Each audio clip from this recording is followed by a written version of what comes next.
Howdy remarketing fans, and welcome back.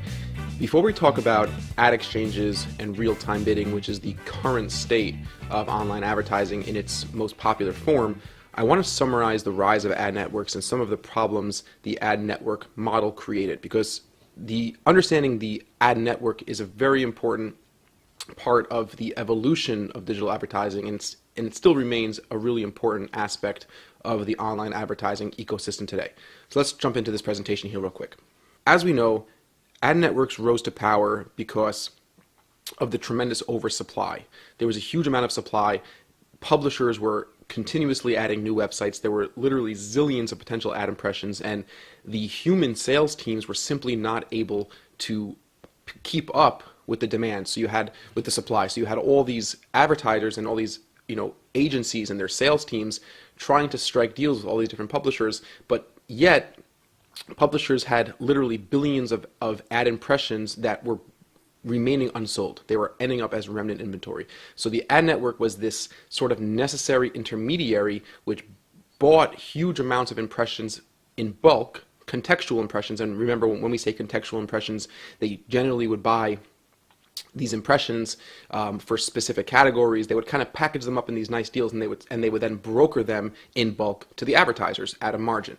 So that was the intermediary, the brokerage of the ad network. So they rose to power because they created a more efficient system that helped publishers sell their inventory, their remnant inventory, and they also helped buyers scale up their campaigns. They helped advertisers reach more people. To read a direct quote from Joanna O'Connell and Michael Green, Forrester analysts, media fragmentation driven by a dramatic uptick in websites in the last decade made it increasingly difficult for buyers to manage the multitude of individual publisher buys necessary to meet marketers' needs. So that's a direct summarization of what we just explained. And the ad networks provided a one-stop shop for agencies and advertisers. Instead of having to kind of hack down multiple different sales teams and multiple different publishers. So let's say you were Sony and you wanted to advertise. There are literally thousands, if not hundreds of thousands of websites that you potentially wanted to get your advertisements in front of. Instead of having to literally get on the phone and develop personal relationships with each one of these different publishers, the ad network allowed you to make a one-stop buy that would reach all those different publishers. They were able to syndicate their ads across all those different publishers in one shot. So that was the rise of the ad network.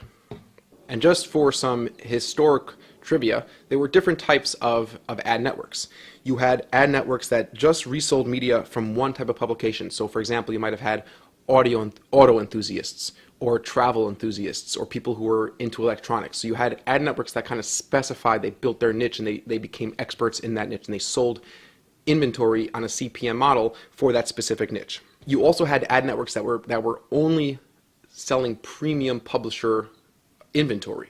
So there were ad networks that kind of were more expensive. They would buy premium inventory. When we say premium, we mean just from better sites, higher quality sites that received higher quality traffic. Forbes, the Wall Street Journal, those NewYorkTimes.com, MSNBC, Yahoo, all those different news outlets that were considered premium. The ad networks would buy them at a high price and they would sell them off at an even higher price. So you had those luxury ad networks, so to speak. And then you had the third type of ad network, which bought a mix of impressions at really dirt cheap prices, and they bundled huge amounts of impressions over to the advertisers, but the advertiser could not be selective on which sites their ads would appear and to what type of audience their ad would appear. You just had to kind of let the ad network reach into their grab bag and give you whatever they had in their inventory.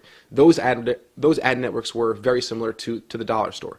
All three different types of ad networks claimed to have proprietary equations or algorithms that helped optimize the bidding and help optimize the delivery of these ads, but that was the basic structure of the ad networks. But the ad networks were not a perfect model.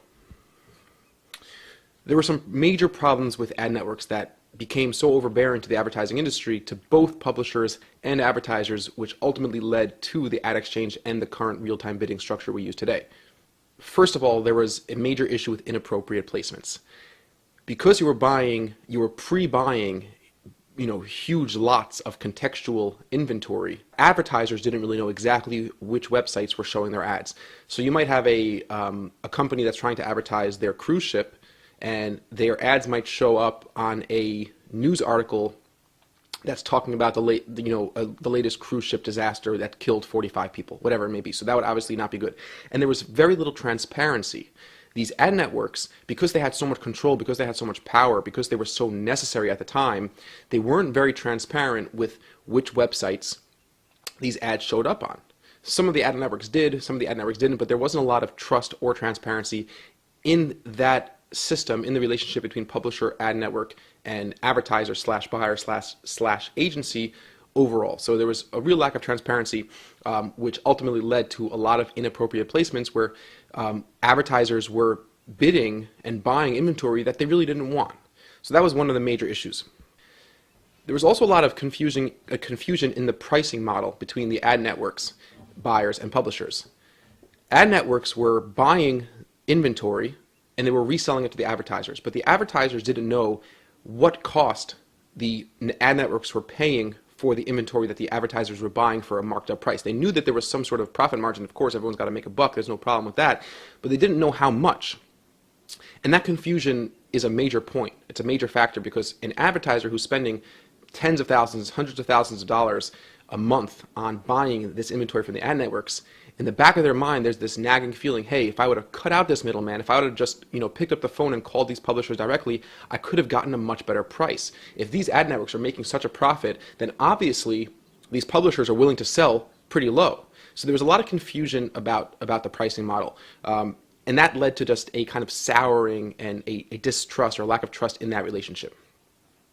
Similar on this line, there was this idea of pricing resentment, otherwise known, people in the industry call this channel conflict. They were saying, as we just described, if a publisher is really willing to sell all this inventory, all their remnant inventory, to ad networks for so cheap, to the point where the ad networks can make such a profit reselling it to the advertisers and the agencies. I know this is getting confusing, but it's really just, keep in mind, it's that same relationship between advertiser and publisher the entire time. If publishers are willing to sell this inventory for so cheap to the ad networks, and the ad networks sometimes even resell it to other ad networks, and that ad network sells it to another ad network, there were sometimes so many different stops, then the advertiser started thinking, then why go through this whole ad network process anyway? Let's just go to the publisher and tell them we're only going to buy inventory at this lower price. The advertisers were also still buying premium inventory, remember. They were still buying a certain amount of their budgets. A certain amount of advertiser budgets were still going to premium direct buys. I was picking up the phone, we were developing a relationship, we negotiated a deal. What happened with the ad networks was it uncovered, it showed that the publishers would really be willing to sell this inventory for cheaper. So this pricing resentment, this channel conflict, led advertisers to kind of say, okay, I'll give up the scale, I'll give up a little bit of the reach that I could have, but I'm going to knock on your door and I'm going to demand a lower price for your premium inventory because you showed that you'd be willing to sell that inventory for cheaper on the ad networks. So that's what led to that pricing resentment. The last issue is duplicate buys. Because we had so many different ad networks and one ad network was buying the inventory from the publisher and there was a lot of confusion and a lot of duplication of selling the same inventory. So that same spot on a website, and this is an oversimplification, it expands to millions and billions of impressions, but those same spots and websites were being sold to different ad networks more than once. So it was a kind of below the table, I would call it fraudulent practice on the side of the publishers that were reselling the same ad spot to different ad networks. What that led to was different ad networks approaching different advertisers and selling their block of impressions, which were supposed to be unique or exclusive, and this advertiser was going to get 1 million impressions, but the same advertisers were buying the same impressions over and over and over again, and of course you could only have one ad in one ad spot at a time. What it turned into was big brands that had lots of money, that were spending millions of dollars a year and tens of millions of dollars a year on advertising. They were just throwing money at it because they still relied they still relied on their traditional media outlets like print, like TV, like radio, like newspapers. That was the core at the time of the ad networks. For big companies, online ads was still a pretty small piece of the puzzle for these agencies. So they say, okay, put 50 grand into it this month, put 250 grand into it this month. If they bought the same inventory 10 times, if it showed up on bad sites, if there wasn't so much transparency, fine. So the big brands were able to get in because there was just the marketing budget was there, regardless of its proven efficiency, but smaller companies, mom and pops, small to medium-sized businesses were really getting killed in an ad network structure that wasn't clear to all the different players involved how things were working. So now let's jump in and talk about what the modern advertising looks like, how real-time bidding really shook things up in the industry, and what this all has to do with remarketing.